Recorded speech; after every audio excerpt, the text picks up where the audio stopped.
ბატონი ბიზინა ივანიშვილი, რომელიც სიცრუით მართავს 12 წელია ქვეყანას. ამის მოთმენა და ამის ატანა უკვე ნამდვილად აღარ შეიძლება. მას ქვია სრუპენტელა და მომავალში მოგიწოდებთ ქართველმა ერმა მას უწოდოთ სრუპენტელა, იმიტომ რომ მისი სახელი არის ნამდვილად სრუპენტელა. და ვინც მას გვერდში უდგას, ყველანი არიან სრუპენტელები. ეხლა რაც შეეხება ეკლესიის ურთიერთობას აი ამ სრუპენტელა ხელისუფლებასთან. მასთან ურთიერთობს ჩვენი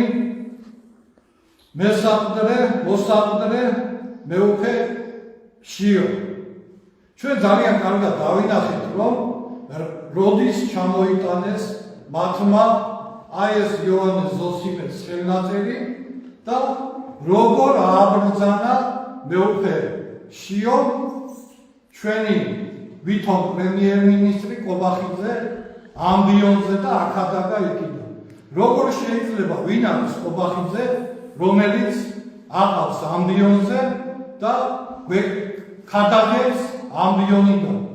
აი ამაშია საქმე, რომ თვითონ ეკლესიაში ჩვენთან ხარს უჭერენ და ერთად არიან შეხმატკბილებულები ჩვენი მთავრობა და მეუფე შიოს მოღვაწეობით აი ეს ეპისკოპოსები, რომლებიც მხარს უჭერენ ჩვენ მოღალატე მთავრობას, რომლებსაც ჩვენი ქვეყანა მიყავს რუსეთში.